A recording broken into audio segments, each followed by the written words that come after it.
Yeah, so you have the completed project if you ever get stuck. Cool. So next, let's start using stacks to arrange. So we still haven't done anything yet. Okay. Using declarative syntax of SwiftUI, you can quickly create, modify, and combine views to compose your app's UI. You will start building a Scrum Thinker and app for managing Scrum meetings by arranging groups of views to create the first iteration of the meeting timer screen. As you progress through the course, you will revisit the term, follow the steps below to get started with your project, blah, blah. Okay. So create a project. Through this course, you will learn the essentials of development by creating a Scrum Thinker. Say it again, please, because it was not clear. You'll explore the fundamentals of Xcode and SwiftUI as you add new features to the app. In this section, you'll create a script. Okay. So an Xcode project, it's something that has source files, configuration files, and build settings. Yeah, and now you tell people what's the difference between these things. It's so much complicated than it should be. Step 1, create a new project using the iOS app template. Okay, so there we go. So create a new project, iOS app. Okay, so let's click next, and for the product name we put Scrum Thinker. I hope you have good luck with the teams and the certificates and all that stuff. I hope it goes well for you. Good luck. And then we choose SwiftUI, there we go. Click the cycle pop-up and choose SwiftUI app. SwiftUI app, yes, okay. And of course the language needs to be Swift. The template will start a file. Okay, so I mean I have to deduce from the screenshot that I don't have to put core data or tests. Okay. So you already start explaining to newcomers, yeah, tests are not important. Forget about them. Okay. Fair enough. So let's click next and let's put it here on the developer. I never remember. Yeah, it creates a folder for you. Cool. Perfect. Okay.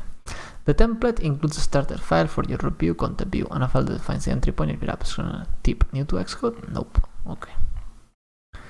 Create groups of views. Views define a piece of your UI. Should be small and focused. You build a complex view by composing it into small and simple views. Yeah. In this section, you will build a header of the timer screen to display the elapsed time and remaining time of a meeting.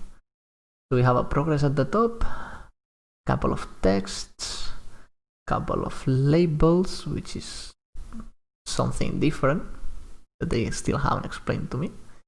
Then we put all of these ones into VStack, and then I guess you want to put the 2 on, so these 2 on the H stack.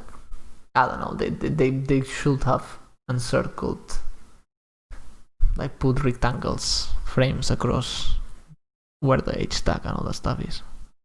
But it's a mockup, okay, anyway. Open content view.swift. I open content view.swift. Hide this. Okay, let's kick in the automatic updates. The default Swift view declares 2 structures. The first structure confirms which has a single requirement. The body property returns a view. In the body property, you describe the content, layout, and behavior of the view. Everything in there. Puff. Fuck OP. The second structure declares a preview for the view to display on the canvas. Yes. Okay. You refactor. Ooh, refactor. Not really. You're gonna rewrite content view to give it a name that's specific to your app purpose. Ah, okay. Well, yeah, fair enough. That's a refactor. So do you think it's gonna work? Wait. Don't try to run it on my device. Come on. Run it on the iPhone. I don't know. Let's see. Let's give some time to Xcode. Let's delay the inevitable complaints about Xcode until later. So can I refactor rename?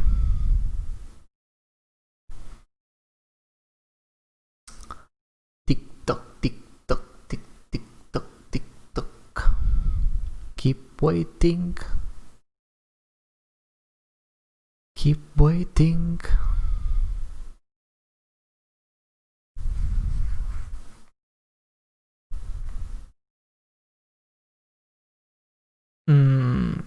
Hello.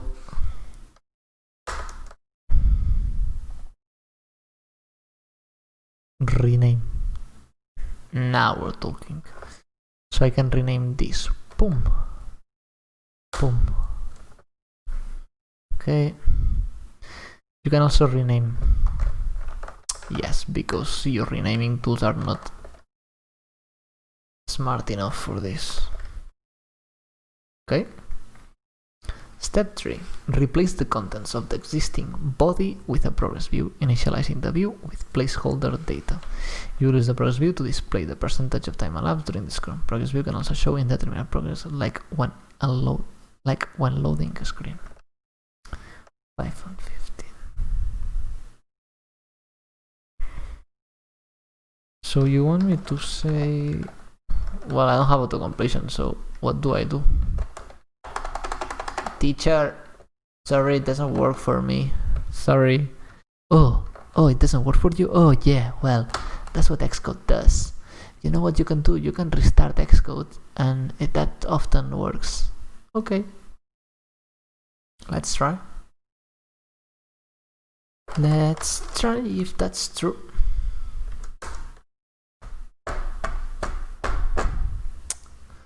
Good start. So we went into step 3. Step 3, I already have to restart Xcode. And that's, ladies and gentlemen, how you start an Xcode project.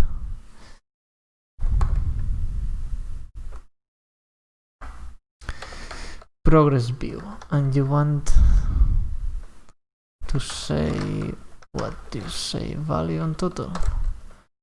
5 and 10. And let's try.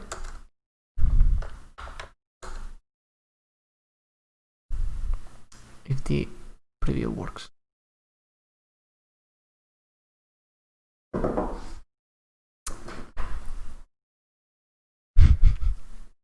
So bad.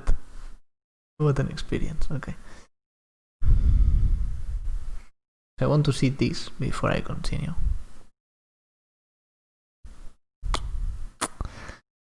Today if possible. Okay, so we have a progress view, 5 and 10. Cool. Step 4. On the canvas, resume. Okay, you were not supposed to do that. Sorry. You can press Option Command Return. Yeah, that's what I was doing. Cool. Sorry. It's hard to forget what you know. Command click the progress view and select embed on a base. Wait, you say command click. Command click is this.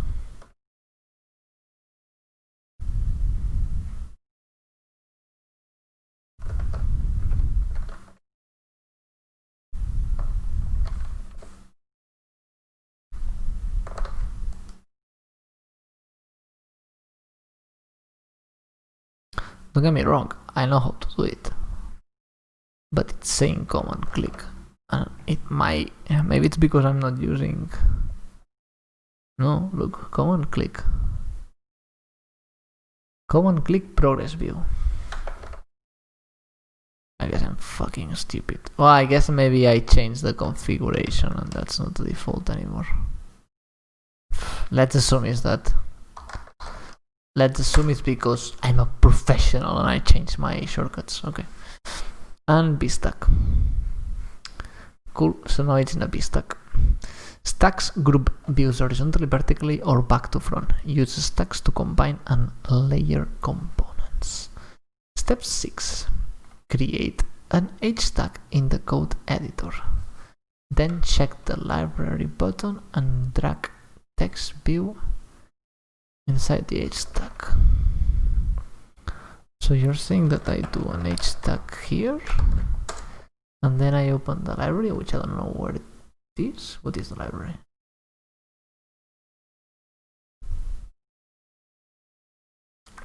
Where is the library? I guess it's this. library, and it's a plus.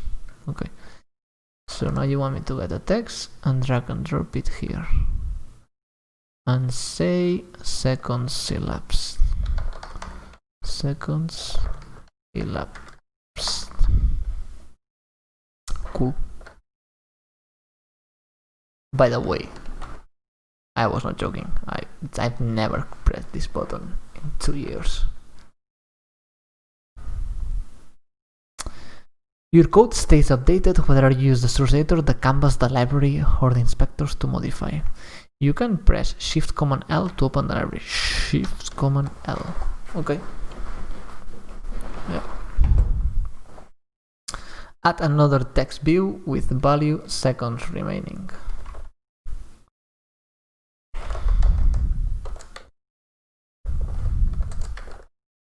Seconds remaining. There you go. And embed each text view in a B stack. Okay, so hello. Ooh, mistake. So you want me to do mistake again. Dude. Embed in B stack and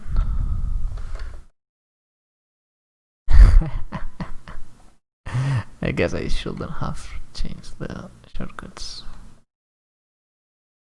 Because I clicked left clicking, I need to right click.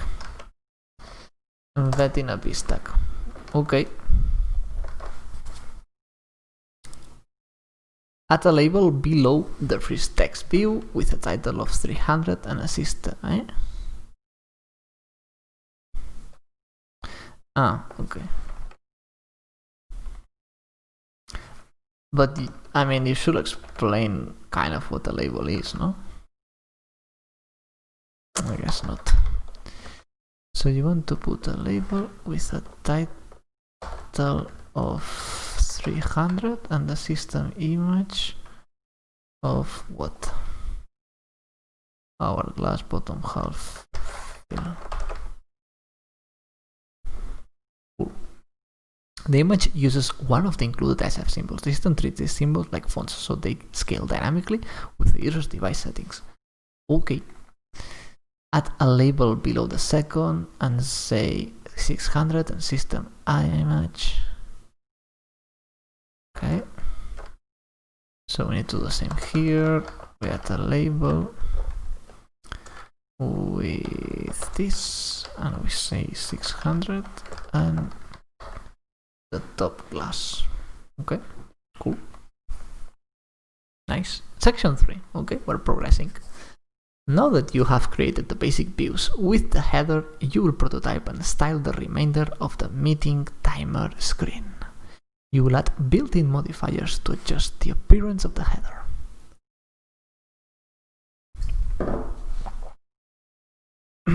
So they want to change the font, the alignment.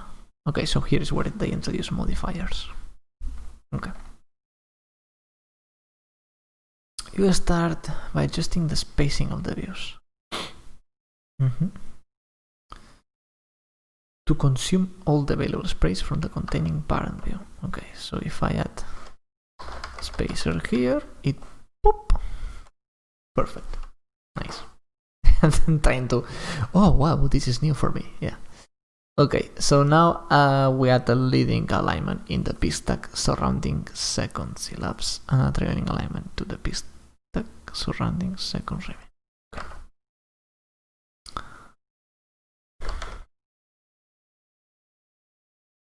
Leading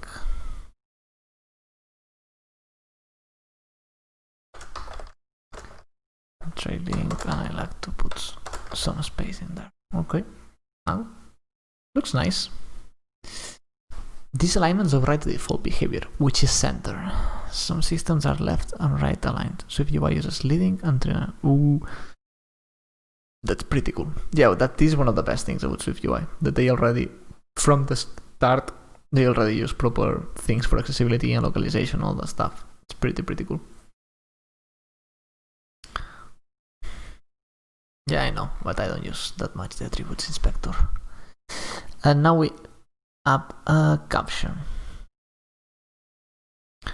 Modifiers, each modifier returns a new view. You can use multiple modifiers in a single view. To change modifiers, just stack them vertically. That's a weird way of saying it. It's a weird way of saying it, but okay. So you want me to put it on the text. So I guess I can say font. No, they don't have it here. I never understand why some things are here and some others are not. Anyway, so let's use this. I click here and I go. Where is it? I already was on the correct place. Okay. And you want me to use caption. Okay. And now here I do the same. Caption. Okay. And they are smaller. Now the header has the appropriate spacing. You'll create a placeholder for the timer ring that appears in the center of the screen. Okay, so we need to add a circle. So we need to add a circle with a border as a placeholder. Can I close the preview? And we do this after the H stack. So we add a circle. And then we stroke the border with line view of 24 and the alias true. Okay. You will refine the design of the timer ring later. Finish prototype the emitter timer screen by creating a footer. Add an H tag and a text that displays a speaker 1 of 3. I mean,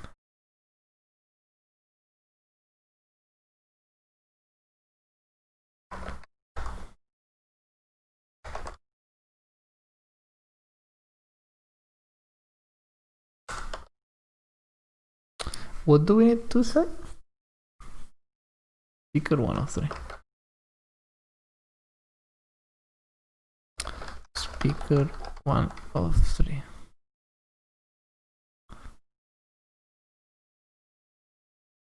Okay.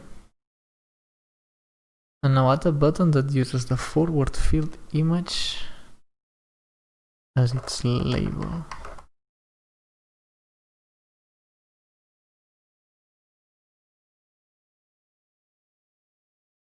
It's a weird, I mean, it's not a weird style. I find it kind of different than my style of teaching, I guess.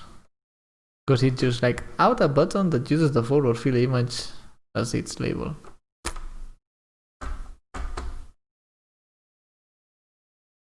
Guess I will be a little more verbose. Like to perform an action, we add buttons. A button specs an action as if it's parameter, and then a label, which is its content, because you use label, and to be honest, what label means. Tell me that it's the content, what you display on the screen.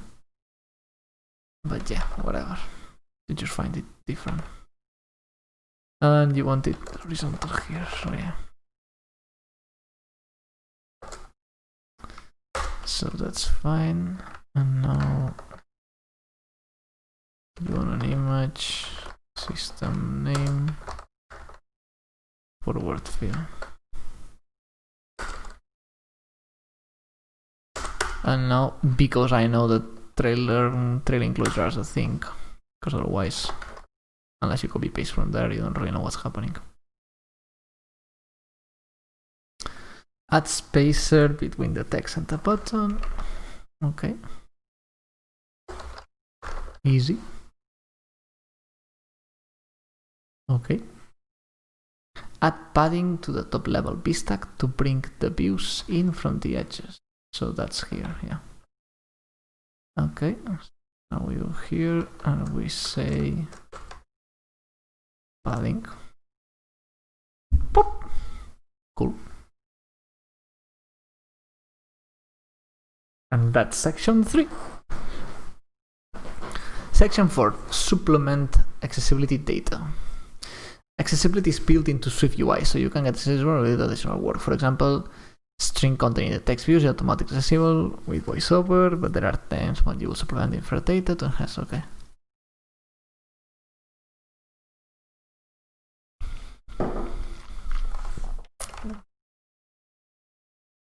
So they want to make all of this one thing and say time remaining 10 minutes. Yeah, okay. And this button doesn't have accessibility, so you want to add that. Makes sense. By default, VoiceOver reads system names for the images in the header, hourglass, blah blah blah. Okay, ignore the inferred accessible labels and values for the child views of the stack view on the header. So we need to go on the, let me close this. So we need to go, this is the header, right? And we need to say accessibility element of the children, ignore them. Okay.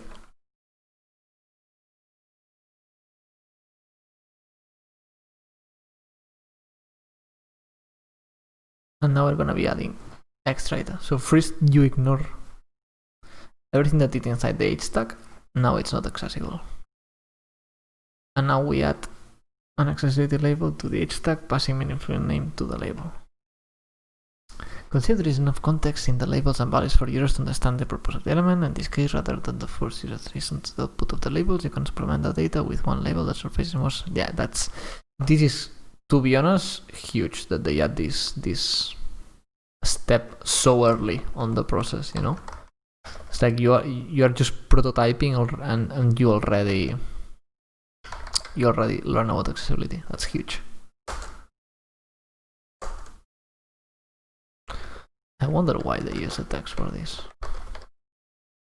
I always wonder that instead of just a string, but whatever. Okay, so now we are saying that this whole thing is accessible with just this thing. Cool.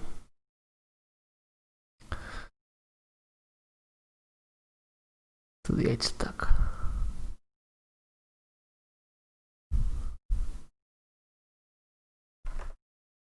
Yeah, we can say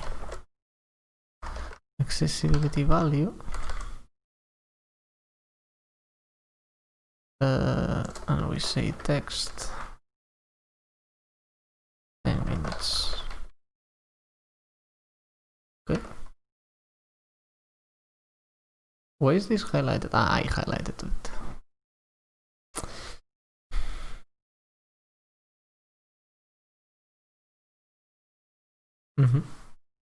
Makes sense.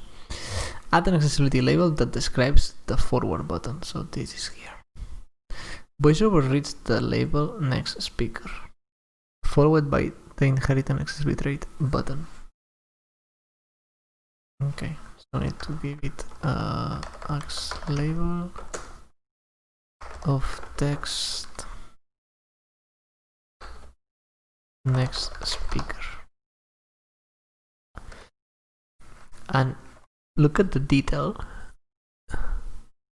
of this comma. They don't mention it here, but they added this comma on purpose because VoiceOver makes a pause. It does next speaker button. It doesn't say next speaker button. You know, it makes the proper pause, and they indicate that with a comma. That's good, cool detail. Ways for modifiers use enhance the accessibility experience for users. Before you continue to the next lesson, take a moment to reflect on the progress you have made. You use the basic building blocks of SwiftUI, views, stacks, and modifiers. You prototype a view that already resembles the final timer theme, and you made the accessibility experience more meaningful. You did all this in one lesson and about 40 lines of code. Yeah, that's the power of SwiftUI, babe.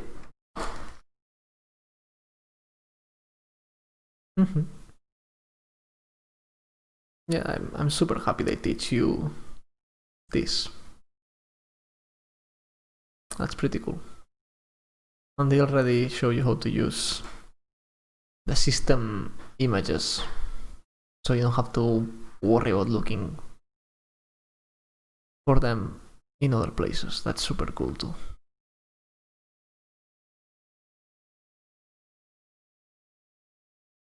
That's cool. Okay.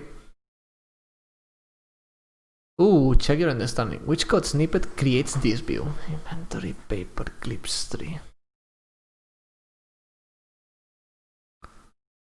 Well, I mean, stacks. It's not anything. Vertical is not anything. Too easy. Too easy. Why do you, like, I don't know. Isn't it too easy? It's like, you know, these things don't exist. What is a stacks? What is vertical? I haven't seen that. I've seen V stack and H stack. Like, the V stack with an H stack inside. But they could do the same thing, but I don't know. Reverse these things or put an H stack and the V stack inside, you know, like some, I don't know, something more meaningful, I guess. Well, I guess they are doing it now. Again, stacks is nothing, vertical, no, yeah. Sets the font for the text view.